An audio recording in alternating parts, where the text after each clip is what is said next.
नमस्कार दोस्तों, मेरे चैनल रामेश्वरम भक्ति चैनल में आप सभी का हार्दिक स्वागत है। दोस्तों, आज हम इस वीडियो में जानेंगे कि 2024 में ज्येष्ठ माह के कृष्ण पक्ष की अपरा एकादशी यानी अचला एकादशी कब है, किस तारीख को है, किस दिन को है। दोस्तों, कई पंचांग में तो बताया गया है कि 2 जून को अपरा एकादशी का व्रत रखा जाएगा और कई पंचांग में 3 जून को अपरा एकादशी के व्रत को बताया गया है। लेकिन दोस्तों, आज हम इस वीडियो में एकादशी के ऊपर जो महत्वपूर्ण बातें बताने जा रहे हैं, शायद ये बातें कितने लोगों को इस बात की जानकारी नहीं होगी। तो आइए इस वीडियो में आप लोग मेरे साथ लास्ट तक बने रहिए और सारी बातों को सुनिए। दोस्तों, ज्येष्ठ माह के कृष्ण पक्ष की एकादशी को अपरा एकादशी या अचला एकादशी के नाम से जाना जाता है। इस वर्ष 2024 में एकादशी तिथि का आरंभ 2 जून 2024 रविवार को सुबह 5:12 से हो जाएगा, जो 3 जून 2024 रविवार और सोमवार की रात में 2:43 पर समाप्त भी हो जाएगी। ऐसे में द्वादशी युक्त हरिवासर एकादशी का व्रत 3 जून 2024 दिन सोमवार के दिन व्रत को रखा जाएगा। दोस्तों, अपरा एकादशी या अचला एकादशी के व्रत के पारण का यानी व्रत खोलने का शुभ समय रहेगा 4 जून मंगलवार को सुबह 5:38 से लेकर के सुबह 7:38 तक के बीच में व्रत के पारण का खोलने का शुभ और सही समय है। और अगले दिन अगर आपको कोई और व्रत रखना है, प्रदोष का व्रत रखना है या फिर मंगलवार का व्रत रखना है या फिर आपको जो भी व्रत अगला दिन रखना है, तो आप एकादशी के व्रत के पारण में फलहारी से व्रत का पारण करेंगे और जल से व्रत का पारण करेंगे। उसके पश्चात आप अपने अगले व्रत को भी नियम पूर्वक विधि पूर्वक पूजन सहित आप कर सकते हैं। एकादशी के दिन आपको माता लक्ष्मी और श्री हरि नारायण विष्णु जी का पूजन करना है। एकादशी के दिन तुलसी में जल मत अर्पित करिएगा। एकादशी के दिन तुलसी में जल नहीं डाला जाता है क्योंकि तुलसी मैया भी श्री हरि विष्णु जी के लिए एकादशी का व्रत निर्जला रखती हैं। तुलसी माता कोई भी एकादशी का व्रत रखती हैं तो निर्जला श्री हरि विष्णु जी के लिए वो व्रत करती हैं। इसलिए तुलसी के पौधे में जल एकादशी के दिन नहीं डालना चाहिए। ना ही एकादशी तिथि के दिन तुलसी के पत्र को तोड़ना चाहिए। 10वीं तिथि के दिन आप तुलसी पत्र को तोड़ करके रख सकते हैं। रविवार और मंगलवार के दिन को छोड़ करके और 10वीं तिथि के दिन आप तुलसी दल को तोड़ करके रख लीजिएगा, क्योंकि एकादशी के दिन श्री हरि विष्णु जी का, माता लक्ष्मी जी का आप पूजन करेंगे तो उसमें तुलसी दल का होना अनिवार्य है। श्री हरि विष्णु जी का जब भोग लगाएं तो उस भोग में तुलसी दल को अवश्य शामिल करें। एकादशी के दिन गौ माता का सेवा करें। हरा चारा एकादशी के दिन गौ माता को अवश्य खिलाएं और शाम के टाइम पर तुलसी माता के पास एकादशी के दिन एक घी का दीप आप अवश्य प्रज्वलित करें। दोस्तों, काफ़ी लोग कन्फ्यूजन में है कि 2 तारीख को यानी 2 जून को एकादशी का व्रत बताया गया है कई पंचांग में, तो और 3 जून को भी बताया गया है। तो मैं आप सभी से बता दूं कि एकादशी का व्रत जब भी किया जाता है तो द्वादशी युक्त किया जाता है, यानी एकादशी और द्वादशी दोनों का मिश्रित होता है। उस एकादशी व्रत को करना चाहिए, ना कि 10वीं युक्त व्रत एकादशी का नहीं किया जाता है। जिस एकादशी में 10वीं का मतलब कुछ लक्षण होता है, कुछ अंश होता है, 10वीं और एकादशी मिश्रित जो एकादशी का व्रत होता है उसे नहीं करना चाहिए। जब भी एकादशी का व्रत आप करिएगा तो उस एकादशी में एकादशी और द्वादशी दोनों ही तिथियों का मिश्रण होना चाहिए, उसी एकादशी के व्रत को करना चाहिए। अब दोस्तों, हम आपको बताते हैं कि जो 2 तारीख को एकादशी बता रहे हैं लोग कि 2 तारीख को भी एकादशी का व्रत है, तो हम आपसे बता दें कि उस दिन जो एकादशी तिथि है उसमें 10वीं तिथि का मिश्रण है, यानी 10वीं युक्त एकादशी है उस दिन।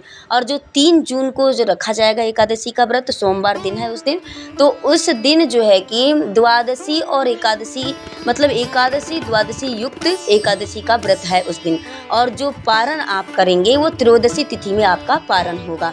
तो कभी भी आप लोग ध्यान में रखिएगा कि जब भी एकादशी का व्रत आप लोग करिएगा तो एकादशी और द्वादशी युक्त जो तिथि होगी, एकादशी और द्वादशी मिश्रित जो तिथि होगी, उस तिथि में आप एकादशी का व्रत रखिएगा। तो ऐसे में शुद्ध हरिवासर एकादशी का व्रत 3 जून 2024 मंगलवार को ही भक्त उपवास रखेंगे।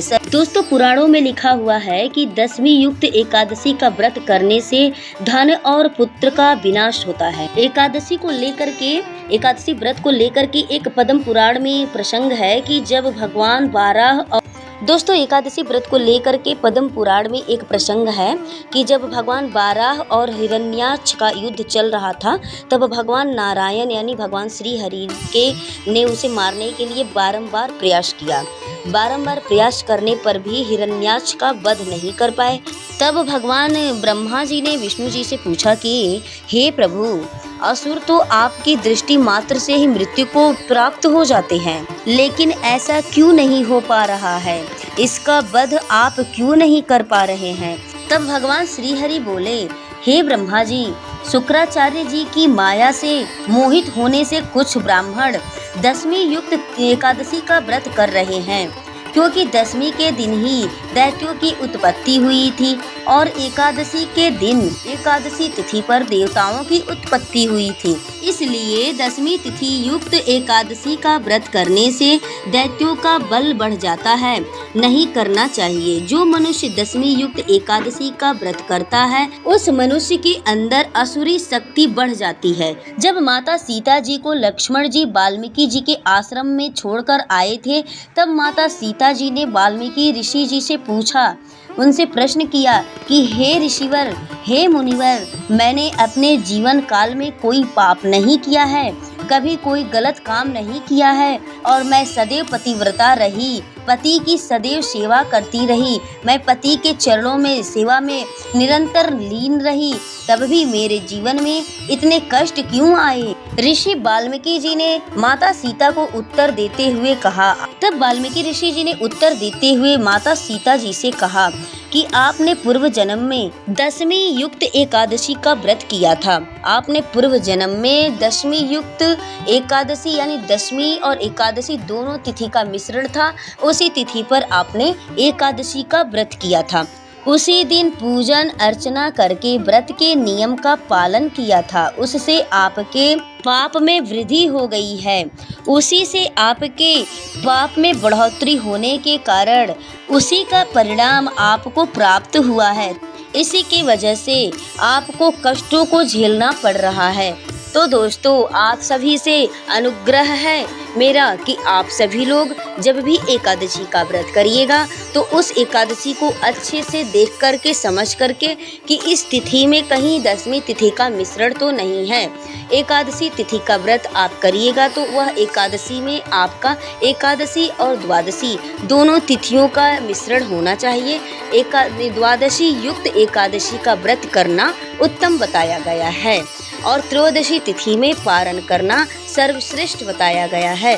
पुराणों में लिखा है, पुराणों में बताया गया है कि अगर दशमी युक्त एकादशी हो, उसके दूसरे दिन सूर्योदय से पहले एकादशी तिथि समाप्त हो रही हो तो द्वादशी के दिन एकादशी का व्रत करके त्रयोदशी तिथि में ही व्रत का पारण करना चाहिए।